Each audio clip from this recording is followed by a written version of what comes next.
Welcome once again to the Gaming News Canada show. As always, I'm your humble host, or always humble host, Steve McAllister. Last month, the news release and subsequent media coverage regarding sports data and analytics company Oddit caught our eye. The Las Vegas-based business announced it had closed the doors on a successful round of raising money led by Four Oaks Digital with a helping hand from Vancouver entrepreneur Chris Kape and Vancouver legal beagles and friends of Gaming News Canada, Alon and Ron Segev. Also, former DraftKings executive Dan Malone came on board at Oddit as a strategic advisor.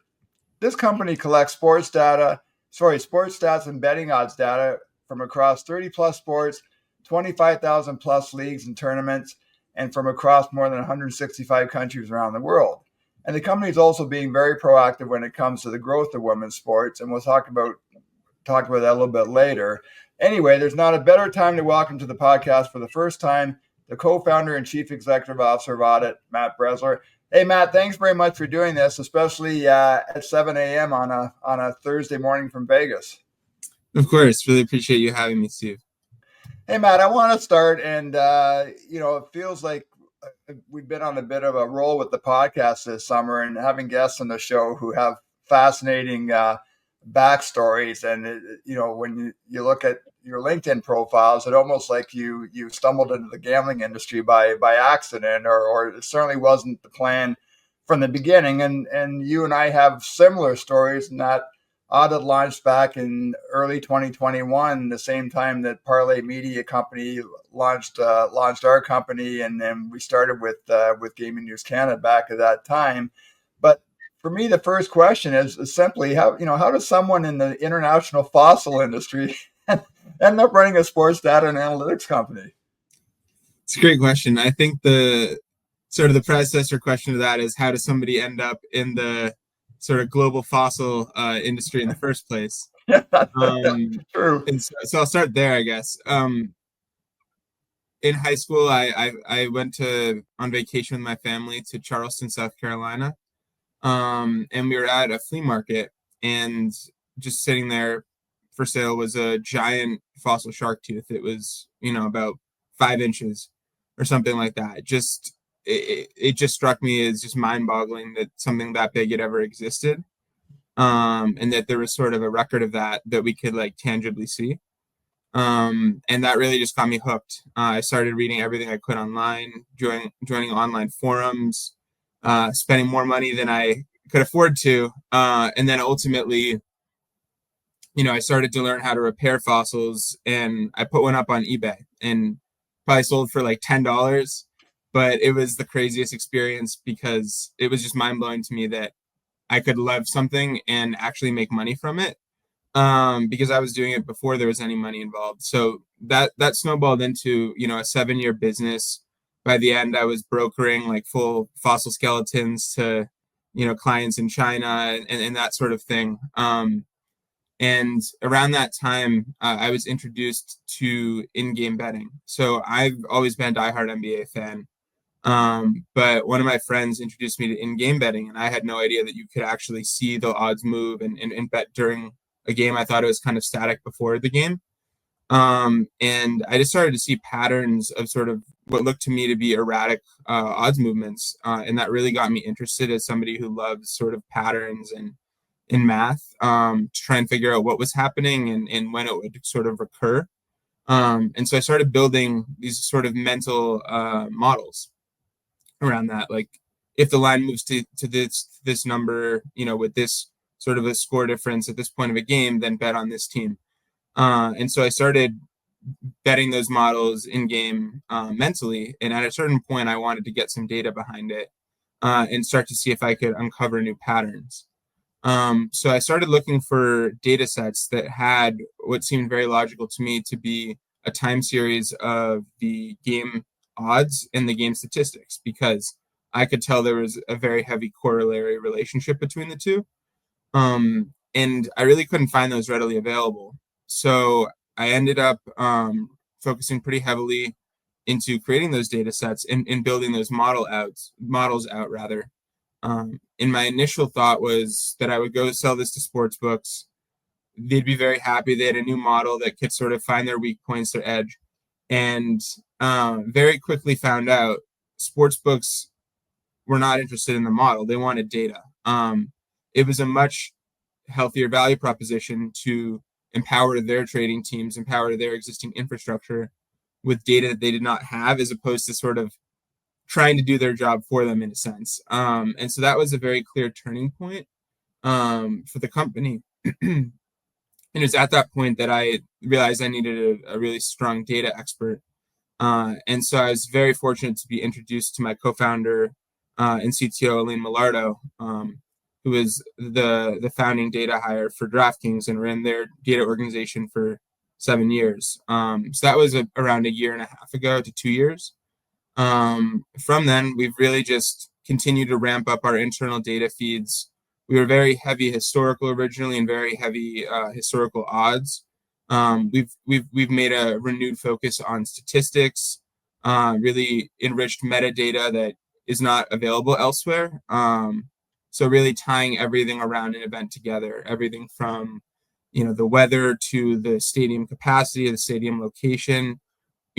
Where is every player from? Are they playing near their hometown? Are they playing against a former coach, a former teammate, someone who was drafted before them? Really kind of taking a step from purely focusing on necessarily sportsbook modeling data, but data around sports and sports entertainment. And yeah, that's kind of been the genesis of the company. And similarly to the fossils, I didn't know there was going to be a business here, but I was just very interested in sports betting, and that kind of snowballed from there.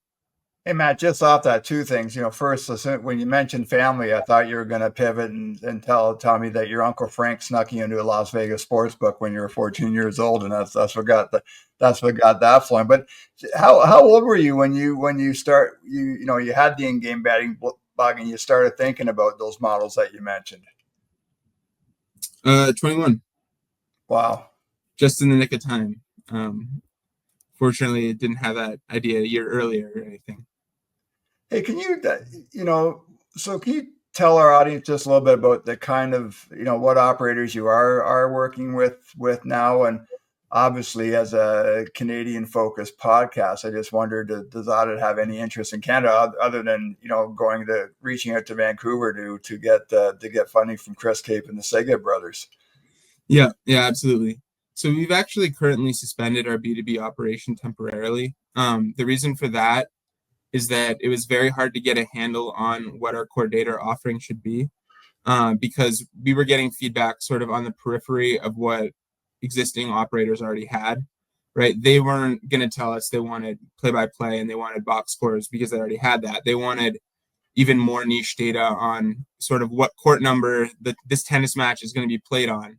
And so we just kind of wanted to take a step back and evaluate what should our core offering be. We have a huge data agility, an ability to get high quality data and aggregate it. And so we made a decision around a year ago to actually start to build out our own direct-to-consumer betting research tool powered wholly by our B2B data feeds. But because that would tell us a lot about what our core offering would need to be to power that, what we see a huge opportunity in the market independently on the direct-to-consumer side. And it's a very clear, planting a flag in the ground on what we can do with our data, right? A lot of times as an early stage company, when you approach sports books or companies in the space, they're always going to ask you who's using your data, right? There's a very, everybody's hesitant to be that first mover. And so creating a very powerful product with your own data can be a very solid way to evangelize it. Hey, we often, we don't do a lot of storytelling around startups, and we usually leave that to our good friend Jesse Learmont and the Betting Startups podcast. But I would like to ask you, just given it is still fairly fresh, closing that funding round, was there something, do you think, with your story that really struck a chord with your investors, that where you could just see that maybe a change in body language, and when you met with these people, or you knew that you were onto something? It's a great question. I think I think Elaine and I are a very unique combination of founders. I think that was one thing. We're very ambitious. We have fresh eyes, but we also have a really proven pedigree of execution, largely thanks to Elaine and in her past efforts. So I think that was definitely one area.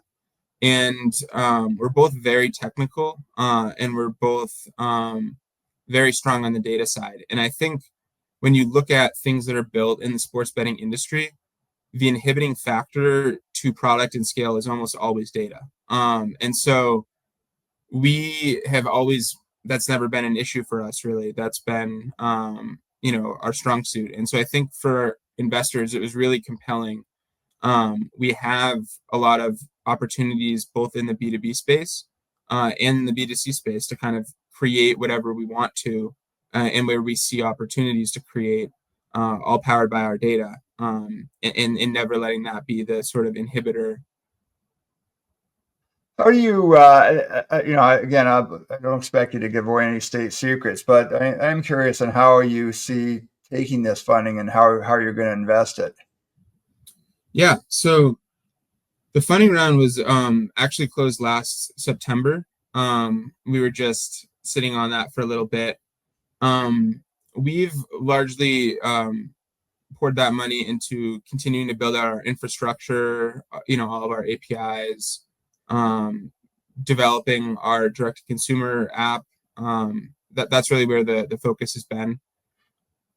We've deliberately been lean. We haven't, we've always looked more towards really strategic angel investors and in companies as opposed to institutional money, just because we feel like this is a small space.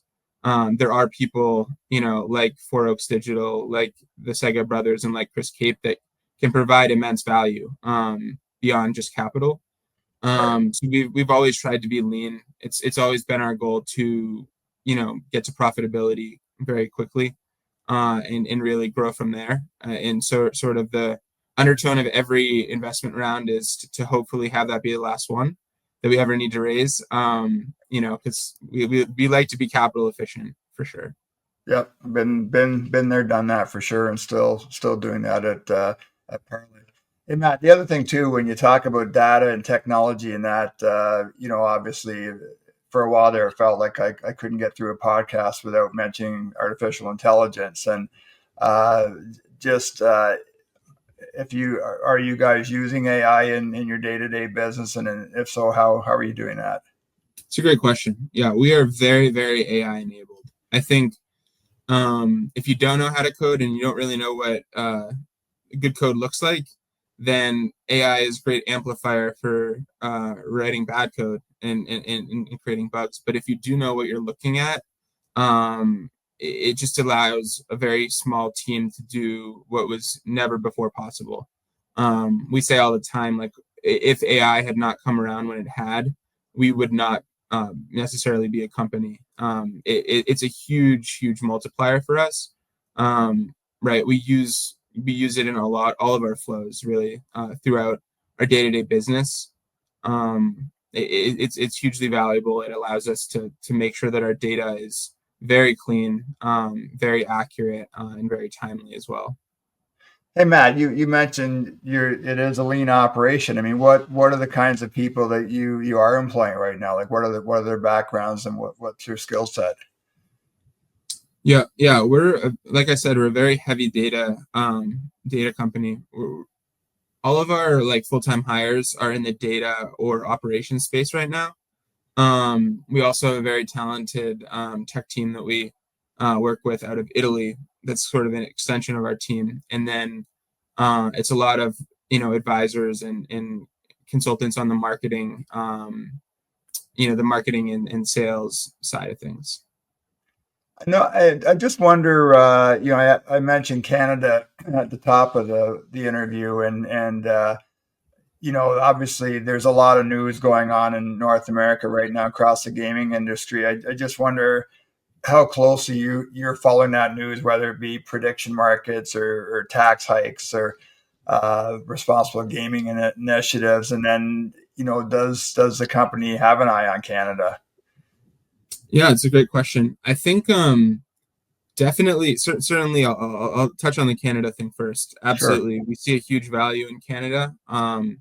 We cover a number of Canadian leagues. We cover the CFL, CEBL, and that's just off the top of my head. So definitely, we are committed to covering Canada's top leagues and providing quality data there. And I think it's going to be interesting with new provinces coming live and just sort of launching products in Canada for Canadian leagues. I think will be very exciting because a lot of existing operators and stuff are definitely relying on, in part, I think, on the draw of American sports in Canada and American leagues in Canada. And so it'll be exciting to bring, Canadians, what they know and love. Yeah, and I think again, we've seen with our friend Nick Salsky, formerly PointsBet Canada, who's now running the Grand Slam of Curling Series, and will introduce the Rock League Pro circuit next year. I mean, Nick, almost from going back to 2020, was talking about the need for more data around curling, and we both know, curling is an extremely popular sport in Canada. We've talked many times on this show and written about in the newsletter about Professional Women's Hockey League and the opportunity as that league continues to grow in Canada and the US. And again, kind of a historic, it's professional hockey is fairly new, and trying to find that data. And I mentioned women's sports in the introduction. And, when I was doing research for this interview, a story came across this week about the Euro 2025 women's soccer tournament driving a major spike in betting activity. And Bet365 reported a 64% hike in bet slips and a 44% increase in stakes compared to the 2022 tournament, and also referred to the England-Wales match getting 4.4 million viewers, which is nearly double the recent FIFA Club World Cup final.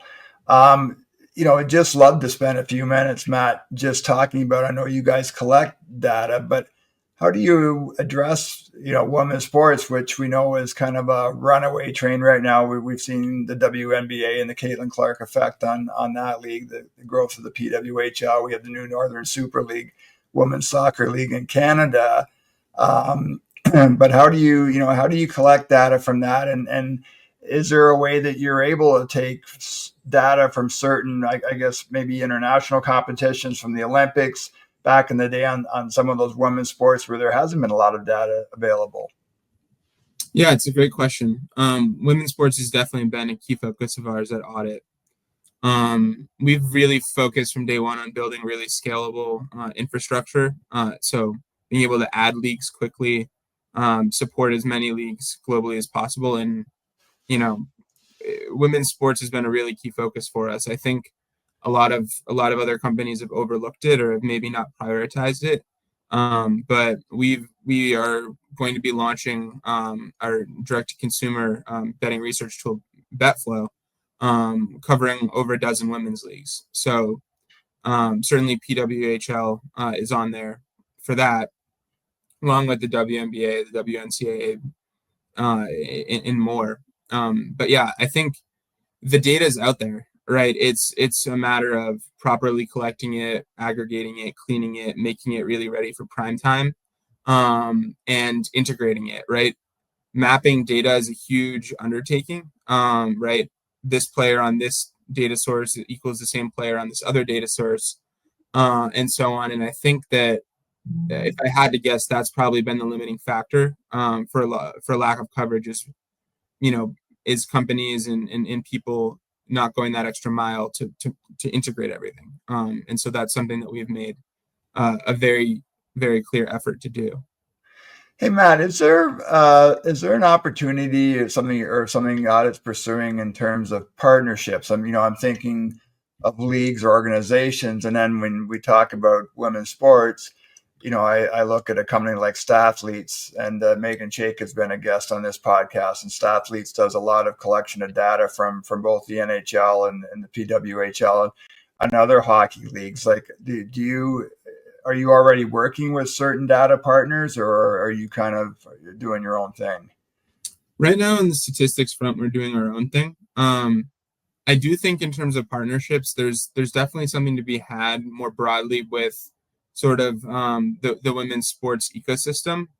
I think, right, there's a lot of really great growing coverage on women's sports in the media, but there's not really that relationship between betting and sports media and viewership. And I think, there's a lot of studies that have shown that really flywheel effect. If people can bet on something, then they'll watch it. And if they can watch it, then they'll bet on it and so on. And so I think for us, certainly as we can get ready to bring this product to market, it's going to allow people to see all the historical stats in context and bet on their favorite women's sports leagues. I think there will be a natural fit to pursue partnerships there and really amplify women's sports together with a lot of media companies in the space. And it feels to me like the timing for this might be, ideal because again, there's been some groundwork laid, not just the growth in women's sports, but coverage. We've seen, what the Gist has done with its women's sports newsletter and its very, podcast properties and Val Martinez and bettingladies.com. And I would assume that part of your marketing strategy is going to be targeting women's sports fans and that not just women's sports fans, but that market of people who are now following women's sports. Absolutely. Definitely that will be a key focus for us. Hey, Matt, because we are on kind of, NFL training camps are underway. I think the exhibition season started and the regular season's just around the corner. And you mentioned the weather earlier, and it's kind of ironic. We had Joe Madden on the podcast last week, and we were talking about the days of listening to sports talk radio and those Sunday morning shows, NFL betting shows where they get the guys on from Vegas talking about the lines. And I was always really fascinated, not so much with who might throw for 4 touchdowns or rush for 120 yards, but when the odds makers start talking about the weather and a sloppy field in Denver or it was gonna snow in Cleveland. I always found that kind of as interesting as the players and the teams. And so, can you dig in a little bit just the kind of work that goes on around the NFL season, which, of course, is, as you referred to, not only is insanely popular in the U.S., but in Canada as well. Yeah, I mean, absolutely. For us, NFL is definitely a key focus, but at the same time, it's sort of business as usual. So there's a little bit more prep work that goes in, right? We have, slightly more enriched data. We know for NFL sports and most American leagues, we can tell you exactly what hometown every player is from, what their birth date is, and so on. And so we can create narratives and contexts that are deeper than we might be able to for some, more niche leagues, maybe in Europe or Asia. But yeah, we're certainly getting ready. It's a matter of making sure we have all the data connected, all the new players that have just come in from college football and so on, mapped and ready to cover. And then, it's just getting all the betting markets lined up and getting ready to go. So we've definitely seen, we've been seeing those games pop up on our schedule on our platform. So it's definitely upon us. Can you just quickly, as again someone who's not a dyed in the wool bettor, can you maybe walk me through the app and looking at NFL Sunday, for example, again how a sports bettor would use the Oddit app once it's launched?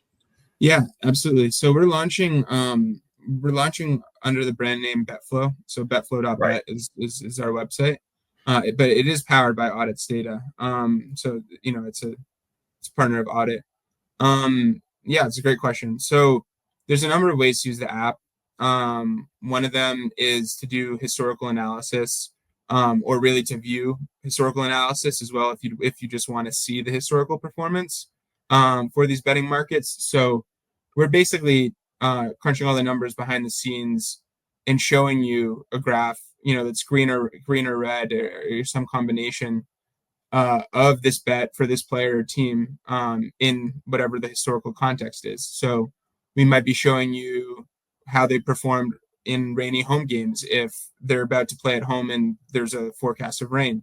Right? We may show you the historical performance for a player when they're playing against their former coach, if they're about to be playing against their former coach. So it's really highly contextualizing these sorts of things that we all talk about and anecdotally think have sort of an effect on sports performance and potentially betting like consequences, but really putting data behind it and making it very clear with visuals and narratives. I'd say like that's half of the app, is the ability to see all of those bets and be able to place them at your favorite sports book in a few clicks.